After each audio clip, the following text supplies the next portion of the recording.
This goes from a simple crash all the way up to a deadly shooting in just seconds. If you drive a car every day in your life and you don't carry a firearm, I want you to ask yourself, what would you do in this situation?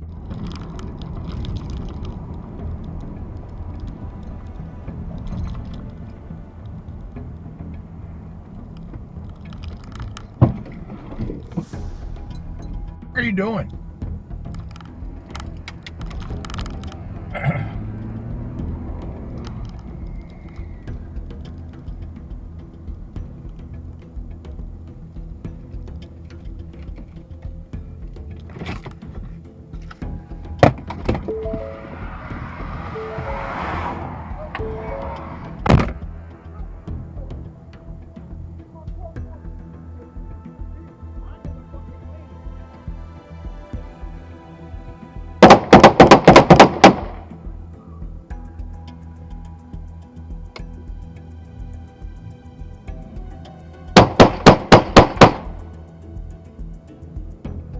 My name is Cordy. I am an American law enforcement officer. If you're new to the channel and you like what you're seeing, give it a like, subscribe, join me on my venture to keep you informed, keep you safe, and to make sure you stay up to date of what's going on in the world of policing.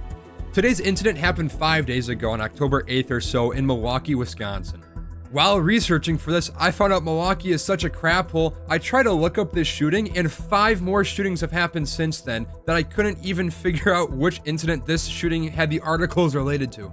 So here's the details. The video we are watching is from an off-duty Milwaukee police officer. As we can see on the recording, construction is coming up ahead on the outside lane. The furthest right lane, there is construction approaching, and the driver to the side wants to move over to the left. Now, it's important to note, we can't see what's happening behind the driver of the video we are watching. We don't know how congested the traffic is. As I'm watching this video, I think to myself, I see this person on the outside lane wanting to move over. I would like to let the person merge over. That's part of being a good driver on the roadway. But as I said, we don't know if they were able to do that. Maybe traffic was so far backed up that the driver of the dash cam was putting himself in danger at a crash by not letting the driver move over.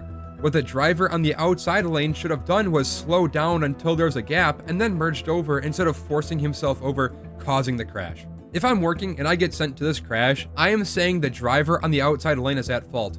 Yes, the driver at the dash cam probably could have and should have braked, but they didn't have any obligation to. The driver on the outside has the responsibility to make sure it's safe before they merge over. That is their duty. That is what their responsibility is. They didn't do that. They forcefully moved over and they caused the crash. Both drivers go and they pull over where it's safe to do so, where most reasonable people would exchange insurance information and maybe even call law enforcement for a formalized report to be made. Obviously, hindsight is 2020. We see the guy get out of the car with his hand in his pocket. We know that there is a firearm in there, but that's not readily apparent to the officer. I think this shooting is important because it kind of tells me, and I think hopefully you too, where society is going, right? This wouldn't happen 50, 60 years ago. This is becoming more and more common. This same exact incident is probably going to happen a month ago.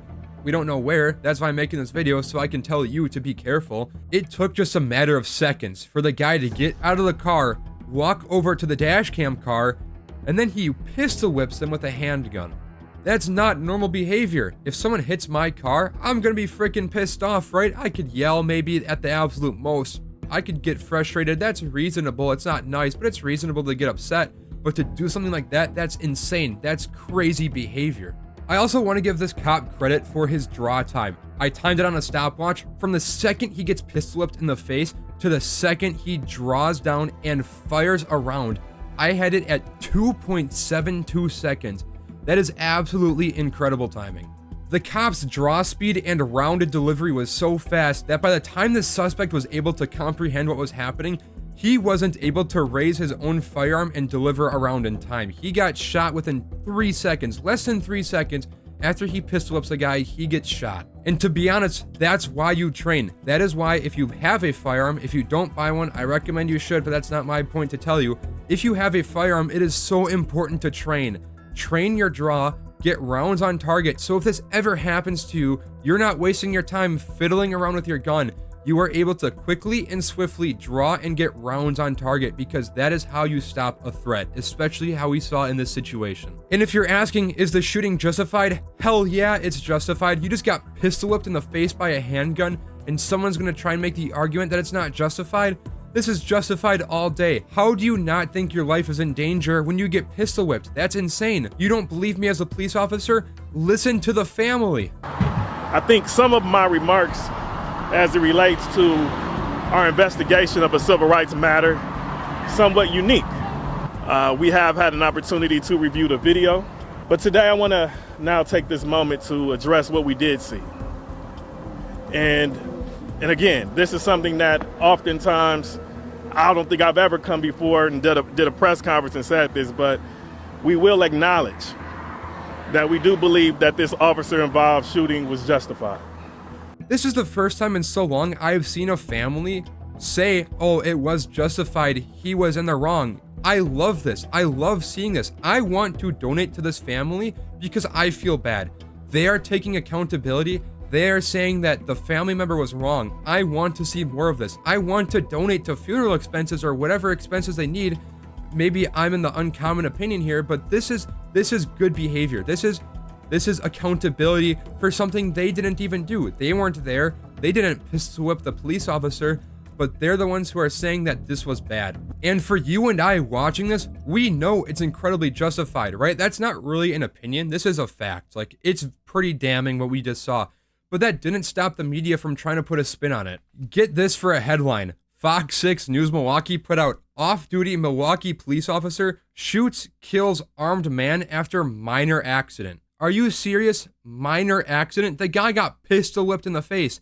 I know that maybe we didn't have the video at the time when they put the article out. I don't know. I don't care. That's stupid. That's stupid reporting, right? It didn't happen. It happened, yes.